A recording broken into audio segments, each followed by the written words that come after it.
안녕하세요. 동국대학교 명예교수는 윤명철입니다. 저는 주전공이 고구려 사이고 또 하나는 동아시아 해양사입니다. 동아시아 역사를 해양적 관점 또는 해륙적 관점에서 해석하는데요. 저 연구 결과에 따르면 우리는 고구려도 대단한 해양활동이 활발한 나라였지만 그 이전에 있었던 우리 민족의 최초의 정책 실체죠. 시원국가죠. 원조선, 고조선도 해양활동이 매우 활발했습니다. 그래서 오늘 이번 강의 총 주제는 결국 고조선 문명권 또는 고조선의 해양활동을 위주로 하면서 새롭게 해석하는 강좌거든요. 그래서 제가 처음부터 고조선 문명권의 자연환경, 생태환경을 순서대로 말씀을 드리고요. 오늘은 생태환경의 마지막 관문이 됩니다. 바로 해양에 관해서 말씀을 드릴게요.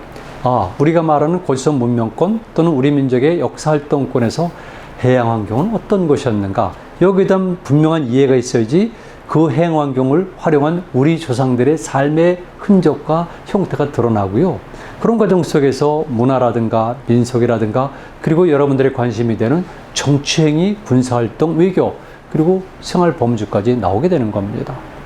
조금 지루하셨겠지만 이번 강의를 끝으로 해서 다음부터는 이제 여러분들이 정말 궁금해하시는 고조선 문명권의 주민부터 시작해서 그 다음에 정치활동, 영토 등등 그 다음에 무역활동도 말씀을 드릴 겁니다. 자, 해양을 말씀드리겠습니다. 여러 개로 구분할 수가 있는데요. 저는 여러분들에게 동아지중해라는 모델을 말씀드렸잖아요. 현재 한반도와 만주 일대를 육지로 보고요. 그 다음에 서쪽에는 중국 대륙이 있고 오른쪽에는 사할린부터 시작해서 홋카이도, 일본 열도에서 오키나와 제도까지 대만까지 쭉 육지로 연결되어 있기 때문에 지중해라고 제가 말씀을 드렸어요. 지중해는 영어로 메디테레니안 씨거든요. 메디, 중간, 테레니안, 육지, 땅, 그리고 씨는 바다니까 그래서 지중해란 용어를 동아시아에 적용해서 동아지중해란 모델을 만들었고요. 그런 관점에서 동아지중해의 핵심이면서 정치외교의 코어 역할, 물류의 허브 역할, 그리고 문화의 IC 내지는 허트 역할하는 것이 우리의 역사활동 터라고 주장을 한 겁니다. 그리고 거기에 시초가 고조선, 원조선이거든요. 자, 여러분들이 지금 보시는 것처럼 해양을 보니까 이렇게 볼 수가 있어요. 첫 번째, 우리가 황해 또는 서해라고 부르는 바다가 있잖아요. 동쪽에는 동해가 있고 남쪽에는 남해가 있고 동중국해가 있는데 주로 일단 서해 북쪽과 동해 북쪽을 원조선의 문명권으로 보죠. 그래서 경우에 우리가 말하는 서해 또는 황해는 간단한 거 아니죠. 저는 먼저 발해를 주목을 해요. 발해. 발해는 지중해랑 거의 비슷한 넓이에요. 4.3만 5만 평방킬로미터가 조금 못 되는 해역인데요. 이게 동아시아 문명의 핵심이라고 볼 수가 있어요. 북한처럼 대동강 문명권 그러면은 남포만 또는 경기만이 중요하지만 천재 중국의 그리고 요한 문명권 또는 기타 등대 역사를 보면은 발해가 굉장히 중요해요. 발해 속에서 결국은 서쪽으로 하면은 황하를 통해 가지고 은과 주의 활동 무대가 되고요. 춘추전국도 마찬가지겠지만 그리고 북쪽 가게 되면 우리와 직접 연결된 것이고요. 근데 남쪽 오게 되면 산동반도, 즉 동이 활동의 핵심 지역이에요. 그러니까 발해가 중요한 겁니다. 그래서 저는 발해 문명권이라는 용어를 썼고 그렇게 논문을 발표했는데요. 저 이전에 발해 문화권이라는 용어를 쓴 분이 계세요. 이영구 교수거든요. 이분은 우리 역사에 대해서 굉장히 관심을 갖고 긍정적으로 평가하고요. 그리고 발해 문화를 굉장히 소중히 여깁니다. 그러다 보니까 이를테면 흔히 말하는 청동기 문화도 우리 과거처럼 서북쪽에서 시베리아 계통이라든가 또는 알타이 계통에서 온 것이 아니라 바로 발해 주변 지역에서 시작했다고 강력히 주장했던 분이에요. 그러니까 그런 면에서 굉장히 역할이 크죠. 뿐만이 아니라 우리가 흔히 말하는 유화문명론 또는 홍산문화 이렇게 얘기를 하는데요. 실질적으로 홍산문화 유적은 1900년도 초에부터 시작이 된 거예요. 다만 그것의 규모가 확인이 안 됐기 때문에 주목을 못했고요. 중국이 동북공정을 끝내고 그리고 베이징 올림픽을 준비하고 신중화제국 추출하는 과정 속에서 발굴 작업하다 보니까 흔히 말하는 유화 문명의 실체가 발견이 되고 그것을 중화적 입장에서 재해석한 것이 유화 문명론이거든요. 그렇지만 제가 조금 전에 말씀드렸듯이 이미 20세기 초, 즉 1920년대부터는 알려진 것이고 그리고 국내에서는 제가 보기에는 학자적 입장에서 볼 때 그중 먼저 이 유화문명론에 해당하는 홍산문화를 주목한 사람은 이영구 교수 그리고 윤내연 선생 그리고 몇 분이 계세요. 그리고 이제 최근에 들어서 많은 사람들이 관심 갖게 되는 거죠. 저로서는 먼저 이런 것에 주목한 이런 사람들을 제가 소중히 여깁니다. 그 외에도 몇 사람들이 있죠. 저는 발해를 소중히 여기는데 또한 그리고 그 다음에는 황해 북부 지역 산동반도에서 쭉 동쪽으로 오다 보면은 백령도를 거쳐가지고 남포만 대동하구가 되거든요. 그리고 거기서 조금 밑에 있는 곳이 연평도를 경유해가지고 지금 경기만 지역이에요. 또 덕적도를 경유해서 경기만 지역인데 이렇게 황해 중부 이북이 중요하다는 겁니다. 그리고 동쪽으로 가게 되면 동해 중부 이북 여기도 중요하고 그 다음에 나머지는 직접 고지선 문명권과 연관이었기 때문에 제가 구체적인 분석을 하지 않고요. 다만 여러분들이 관심이 있다면 저의 다른 책들, 한국해양사를 비롯한 다른 책들 그리고 고지선 문명권과 해륙 활동에도 사실은 한강부터 시작해가지고 그리고 황해 이남, 남해, 동중국해 다 해양 분석이 되어 있거든요. 참고하시면 좋을 것 같습니다.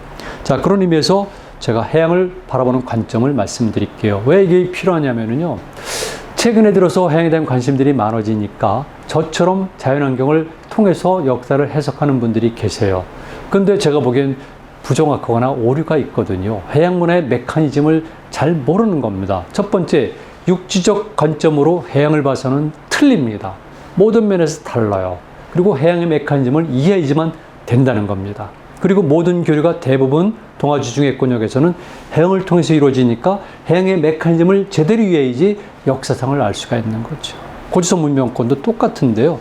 먼저 가장 간단한 겁니다. 쿠로시오라는 것은 해류의 일종입니다. 해류는 여러분들 아는 것처럼 지구의 전체 운동 속에서 발생할 수밖에 없는 그런 큰 바다의 흐름을 해류라고 그래요. 대표적인 것 중에 북쪽도 해류라든가 등등 있는데요. 우리 동아시아 역사에 관심 있고 관련 있는 것은 쿠로시오라고 합니다. 일부 사람들은 그 용어를 쓰지 말자고 그래요. 왜냐하면 쿠로가 일본 말이잖아요. 검다. 쿠로시오는 흑조라고 부르는 겁니다. 그래서 쿠로시오 그러면은 어떤 분들은 반대의 의견을 표하는데 학자적으로서 당연히 그들이 먼저 쿠로시오로 붙은 거니까 문제는 없습니다. 이때 쿠로는 덧붙여 말씀드리면은 그게 왜 일본 말이라고 생각하세요? 쿠로가 구로인데 구로는 가라고 가라는 결국 검다는 알타어에서 중요한 말인데 그러니까 그것은 우리가 과거에 살았던 언어고 공유하는 말이에요. 이렇게 쿠로시오가 있어요. 그래서 쿠로시오를 보면은 이 도표를 보시면 너무나 쉽게 이해할 수가 있습니다. 왼쪽 그림을 보니까 주로 해류의 흐름을 갖다가 쭉 표현한 건데 왼쪽에 하단부에 보이는 것이 대만입니다. 그리고 오른쪽에 드러나진 않지만 필리핀의 루선섬이라고 있거든요. 쿠로시오는 일단 거기서 발원하는 것으로 알려져 있어요. 해양 물리학자들이 북쪽도 해류가 있지만은 쿠로시오는 바로 루선섬 북부에서 출항한다는 거죠. 그래서 대만을 거쳐가지고 오키나와를 거쳐가지고 하나는 제주도권으로 오고 그리고 제주도권으로 온 것 중에서 한 해류가 쭉 황해로 북상에 올라가는데 이걸 황해해류라고 그래요. 보이시죠? 그 다음에 계속해서 북동방향으로 진행하다 보니까 제주도가 있잖아요. 제주도 사이에 두고 갈라지게 되는 거예요. 그리고 통과해서 남해와 제주도 사이를 통과한 물길들이 쭉 갑니다. 가다가 또 어디서 갈라질까요? 우리가 말하는 소위 한반도와 그리고 큐슈 사이에는 대마도와 이끼라는 섬이 있는데 물결이 대마도와 이끼섬을 치고 올라가잖아요. 그리고 거기는 좁잖아요. 그래서 어떤 현상이 일어나냐면 첫째 물길이 갈라진다. 그래서 대한해협은 이렇게 대마도와 이 사이를 그 다음에 우리가 일본이 말하는 또 하나의 대마해류죠. 이 사람들은 이 대한해협도 대마해협으로 표현하는 경향이 있지만 어쨌든 중요한 것은 해류가 이렇게 대마도 남쪽으로 해서 북상한다는 겁니다. 그리고 이때 당연한 거지만은 여러분 베르누이의 정리란 거 아시죠? 그리고 동굴에도 들어가면은요 바람구멍이란 것이 있어요. 왜냐하면 넓은 공간에서 다른 공간으로 갈 때 조그만 구멍이 있거든요. 이걸 바람구멍이라고 그래요. 그래서 동굴 탐험할 때는 여기를 굉장히 포복해서 가는 겁니다. 근데 가장 여기서 난이도가 있는 것은 바람이 심하게 들어와서 헬멧이 막 날려가고 그래요. 이유는 베르누이 정리처럼 이렇게 넓은 공간에서 작은 공간으로 축소돼서 나가다 보니까 빨라지는 거죠. 이거는 물리학의 법칙이잖아요. 그래서 쿠로시오가 원래 세계에서 가장 빠른 해류지만 일루트예요. 그런데 특히 대한해협의 이 사이를 통과할 때는 좁아지니까 물살이 무지하게 빨라져요. 항해가 어렵다는 거죠. 더군다나 대마도에 딱 부딪히게 되니까 부딪히는 과정 속에서 튀어나오는 이곳은 난이도가 있어서 제가 항해하면서 마일 4마일 지대라고 그랬거든요. 제가 뗏목을 건넜잖아요. 그리고 왼쪽은 우리가 부산 앞을 통과해서 올라가고 오른쪽은 쭉 우리가 말하는 동해 일본 애들이 말하는 일본의 서쪽을 타고 올라가는 거죠. 이거 이해하셔야 돼요. 그래서 제가 분명히 말씀드린 것은 우리나라가 전라남도 지역, 남쪽이 다 그렇지만 특히 전라남도 지역에는 동남아시아 계통의 피의 흔적들이 남아 있습니다. 이때 피라는 것은 우리가 문화적 유사성이 아니라 실제로 생물학적인 조건 속에서 유사성이 발견되니까 그쪽 사람들이 온 건 분명하죠. 그랬을 경우에 그 사람들이 날라왔겠습니까? 바로 쿠로쇼를 많이 활용한 거죠. 그래서 우리나라에는 사실은 이렇게 문화적으로도 동남아시아 계통의 흔적들이 남아있는데 예를 들게 되면 초분이라든가 아니면 음식도 그리고 난간 형식 건축물도 있죠. 저는 그래서 굉장히 궁금했고 또 역사학자 입장에서 2012년도에는 필리핀의 루선 섬에서 뗏목을 만든 다음에 쿠로쇼를 타고 대마도, 제주도 거쳐서 6가지 오려는 계획을 세우고 실제적으로 루선 섬에 가서 뗏목을 만들었어요. 그런데 만든 후에 띄웠지만 금방 실패로 돌아가서 제 뗏목 탐험은 끝이 났는데요. 어쨌든 간에 중요한 것은 우리는 이렇게 쿠로쇼의 해림을 영향을 받고 이것이 고조선 문명권에도 큰 영향을 끼쳤다. 여러분이 도표를 보시면 알잖아요. 그래서 동해 같은 경우는 당연히 이 흐름을 이용하게 되면은 연해주 남부, 북부, 그리고 강원도 이북의 지역에서 일본 열도로도 교류가 가능하죠. 특별한 주장이 아닙니다. 일본인들은 이미 특히 에가미나미호 같은 경우는 4,000년 전부터 연해주 지역과 홋카이도 간에는 교류가 있었다고 주장하니까 뭐 너무나 당연한 거죠. 자, 다시 한번 보도록 하겠습니다. 쿠로쇼는 이렇게 동남아시아 일대를 포함하는 남방 문화를 전파시킬 수가 있다. 중요하죠. 자, 사고를 확장시켜야 됩니다. 여러분들은 고조선 그랬을 경우에 정치로만 생각하십니까? 아니에요. 생활의 결정체고 사람들을 보호해준 울타리 역할을 해주는 것이 국자고요. 그것이 나라인 겁니다. 그러니까 생활이 중요하고 그 생활했을 경우에 고조선 문명권에는 말 그대로 동아시아의 전 지역과 함께 동남아시아 지역의 사람들과 문화도 왔기 때문에 그걸 같이 봐야지 된다는 겁니다. 이제는 크게 생각하시고요. 정치적 교류 외에 문화라든가 특히 무역의 활동도 염두에 두셔야 됩니다. 나중에 가면 고조선 문명권에서 이루어진 원거리 무역에 대해서도 말씀을 드립니다. 자, 두 번째는 조류인데요. 많은 학자들이 해양을 얘기하면서 자꾸 해류 얘기만 해요. 해류보다 또 중요한 게 있습니다. 조류예요, 조류. 그리고 조류가 왜 중요하냐면요. 해류는 전략적 개념이잖아요. 큰 틀 속에서 움직이는 거지만 연안에 가까운 지역에서는 지역이에요. 전술이죠. 그러다 보니까 여기는 조류가 중요해요. 조류는 여러분들이 아는 것처럼 이를 이교되잖아요. 밀물, 썰물로 이해하시면 돼요. 그러니까 여기에 따라서 이 높이가 있고 이 물결이 굉장히 복잡해지고 특히 연안이란 것은 해안이 복잡한 리아스식 해안에다가 섬들이 있고 물결들이 서로 오고 가면서 부딪히니까 아무도 예측할 수가 없어요. 조류 자체가 복잡한 데다가 특히 한반도의 서남해안 지역은 엄청나게 복잡해요. 그리고 요동반도 쪽도 엄청나게 복잡해요. 섬들이 많으니까 더 복잡해요. 그래서 조류가 얼마나 중요한가를 아셔야 돼요. 그러니까 당연히 어떤 특성이 일어나냐면은 조류가 복잡한 것을 잘 파악하고 이것을 항해에 잘 이용할 수 있는 사람들이 그 해역의 주인공이 되는 거죠. 바깥에서 아무리 군사력, 이를테면 조선술과 그 다음에 항해술도 뛰어나고 대규모의 군도가 오더라도 연안에 접근하려면 그건 굉장히 어려워요. 왜? 이 조류를 모르기 때문에. 그래서 파일로트라는 게 필요하듯이 늘 이런 지역에는 이 지역의 토착 해양 세력들이 강력한 힘을 발휘하는 겁니다. 그래서 곳곳에 이런 세력들이 있으니까 이것 또한 고조선 문명권에서 중요한 거고요. 특히 이런 지역에서는 중앙정부에 통제되지 않는 그리고 이 문화권 세계는 탈중심적인 성격을 띄우고 있어요. 한 군데서 모든 걸 장악하는 것이 아니라 조금씩 그만한 세력들이 각각 독립성을 유지하면서 연계, 네트워크를 이루고 있다는 것이죠. 이거 사실은 고대 살리하는데 굉장히 중요한 특성이 되는 겁니다. 그래서 특히 바레만 같은 경우는요, 워낙 복잡하니까 여기에선 여러분들이 고조선 그리고 동이 그랬을 때 늘 등장하는 고조국을 비롯한 국가들이 있잖아요. 이때 국가들은 오늘날의 스테이트가 아니라 폴리스에 해당하는 그리고 특히 제 이론에 따르면 항구 도시국가거든요. 그들이 거기서 생성될 수밖에 없는 겁니다. 여러분이 이해하셔야 돼요. 아, 이거는 스테이트가 아니다. 그리고 조그만 도시 국가다. 그리고 당연히 바닷가에 있으니까 해양 폴리스다. 이해하셔야 돼요. 자, 제가 하나 보여드려요. 이렇게 복잡합니다. 여기가 한반도 서남해안 지역이잖아요. 이렇게 복잡한 지역이기 때문에 이런 복잡한 해양 환경을 잘 활용을 해서 해양 활동 또는 해군 활동에 혁혁한 공로를 세운 사람이 누굽니까? 바로 이순신 장군이에요. 그래서 명량, 견내량, 노량, 이게 전부 다 량자가 들어가잖아요. 바로 이겁니다. 그러니까 이런 지역은 해양문화 일찍부터 발달했고, 여기 있는 사람들은 제주도, 일본 열도, 중국의 절강 이남 지역과도 교류가 활발했기 때문에 이런 것들이 우리가 말한 고조선 문명권이란 큰 토 속의 일부를 장악하게 되는 거예요. 자, 그 다음에 바람입니다. 그래서 앞으로 해양사를 공부하는 분들은 꼭 염두에 두세요. 이렇게 크게 해류도 중요하지만 조류가 중요하다는 것. 그리고 특히 정치 세력과 무역을 할 때는 반드시 조류의 역량을 봐야 된다는 것. 제가 말씀드립니다. 그때 또 한 가지가 바람이에요. 계절풍이 붑니다. 바람 자체가 있기 때문에 인간이 돛을 사용한 것은 이미 3만 년 이전부터 기본적인 형태의 돛은 사용을 한 거예요. 그런데 돛을 효과적으로 활용한 것은 좀 비교적 늦죠. 그런데 저는 뗏목을 타고 강 또는 바다에서 항해를, 장기 항해를 여러 번 했거든요. 그때 뗏목에다가 천을 올립니다. 일종의 돛이죠.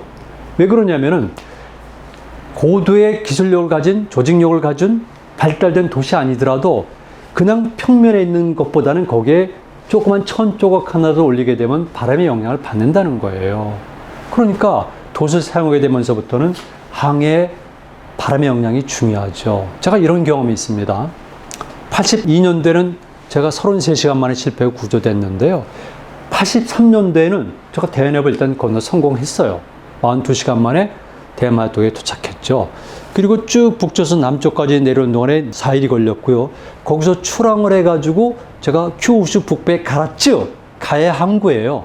1382년까지는 한국 걸 때 한자로 쓰인 한진, 즉 가해 항구였거든요. 거기는 가해들이 도착하던 지역이에요.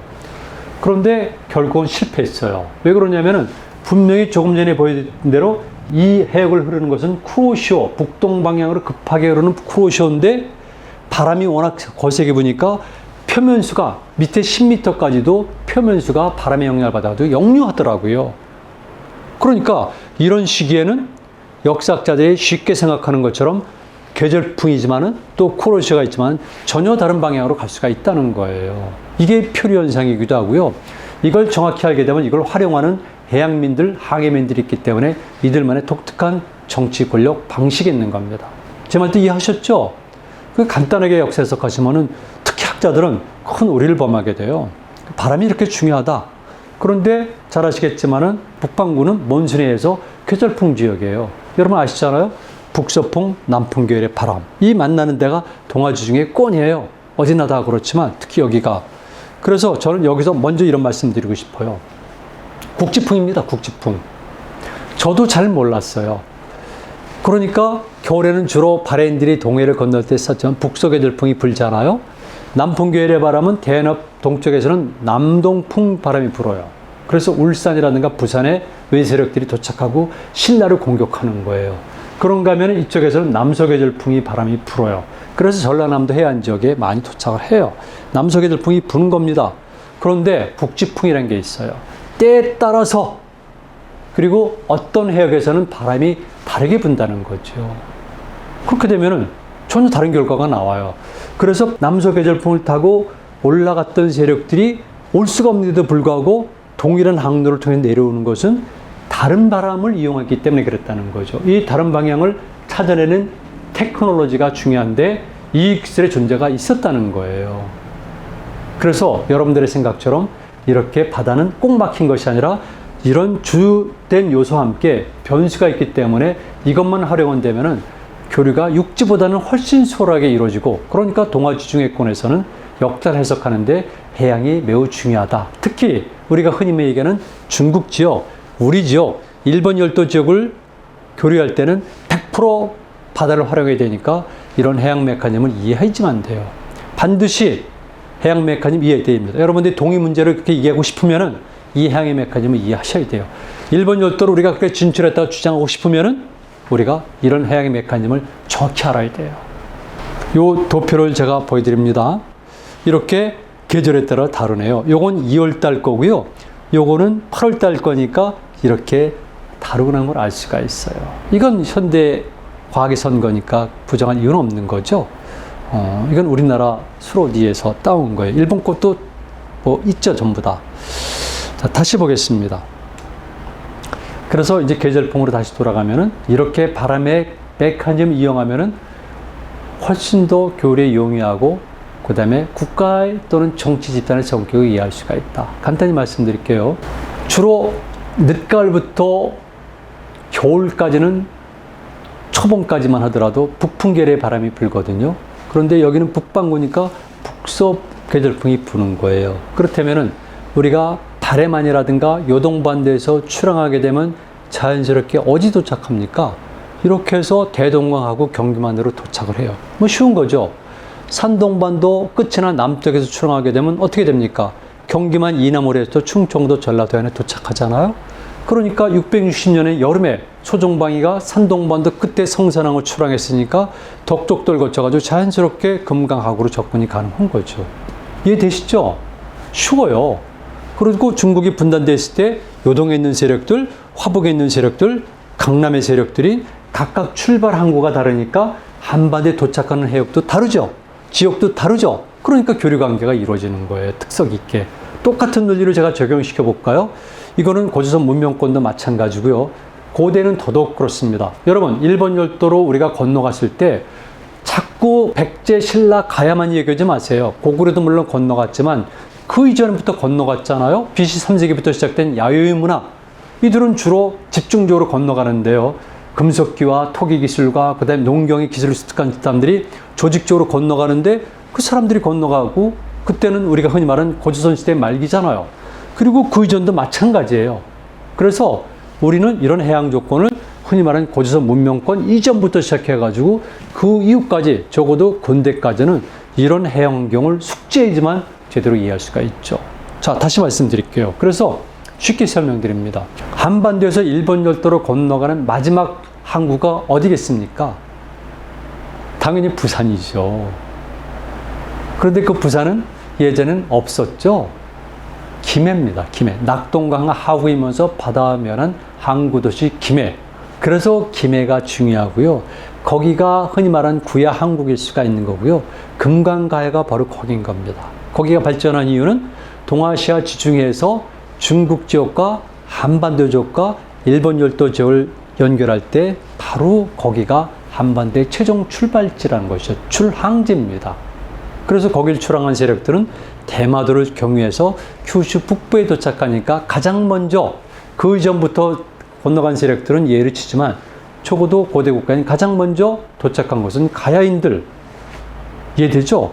그 다음에 동일한 시기에 경상남도 해안을 출항한 세력들은 현재 울진항, 그 다음에 포항이 영일만, 그 다음에 울산, 이 지역을 출항한 배들은 혼슈 남부 지역에 도착하는 겁니다. 그리고 독도의 영유권을 저하는 바로 시마네현, 그리고 그 위에 도토리현에 도착을 해요. 고조선 시대 때도 똑같은 겁니다.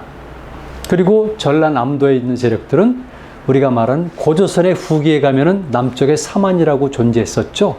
마한, 변한, 진안. 그랬을 때 마한인들이 주로 현재 전라남도 지역에 포진해 있지 않습니까? 그런데 이들이 출발했다면은 이들은 어디? 이를테면 큐슈 서쪽의 오도 열도를 거쳐서 현재 구마모토라든가 나가사키로 들어가는 거예요. 제가 83년도에도 뗏목이 오도 열도 북쪽에 도착했고요. 2003년도에 마지막으로 중국을 출발해서 산동반도에서 인천을 거쳐가지고 완도 제주도를 거쳐가지고 마지막에 제주도를 출항해가지고 출발했는데요. 목적지는 큐슈의 북부에 가라츠. 그런데 역시 똑같이 오도 열대의 남쪽 섬에 도착했어요. 나루시마에. 무슨 무엇을 의미합니까? 전라남도 해안지역에서 출발하면 즉 마한이나 백제계 세력들은 당연히 현재 큐슈 서부 지역에 도착한다는 겁니다. 그래서 거기는 백제 영향을 받은 고분구들이 즐비하고 그 이전의 야요이문의 흔적들도 연관이 되는 겁니다. 그래서 고조선 말기 시대 때 마한인들은 거길 출항해서 갔고요. 그리고 비록 만이란 존재가 있었는지 안 없었는지는 모르겠지만 사료성이 일단 고조선 후기 전에 없었죠. 그 지역에 살던 사람들도 똑같이 거길 건너온 겁니다. 그러면은 고조선의 해양활동, 고조선 주민들의 이동, 그랬을 경우에는 이곳 전라남도 해안에서 출항한 세력들도 염두에 둬야죠. 그리고 마지막에 고구려 개통인데요. 동해 북부 지역에서 출항한 세력들이 있는데 그 세력들은 동해를 원양 항해를 해서 오는 경우도 있죠. 즉 동해 사단 항로, 동해 중부 횡단 항로 이런 항로를 통해 가지고 연결되는데요. 그거 말고 연해준 남부와 북부 지역에서 출항한 배들은 현재 사일 남쪽이라든가 홋카이도에 쉽게 도착하니까 거기서부터 정착하거나 밑으로 내려와서 갈 수가 있다는 겁니다. 그리고 고구려인들은 훗날 동해 중부나 남부 지역에서 출항을 해요. 그래서 우리가 알고 있는 현재 시마네현이라든가 또는 오카야마현에 고구려 관련 유적과 유물들이 많이 있는 것이죠. 자, 그래서 동해도 역시 우리의 생각과는 달리 이미 선사시대부터 해양을 통해서 활동이 활발했구나. 그리고 연안항해를 통해서 말씀을 드리면은요,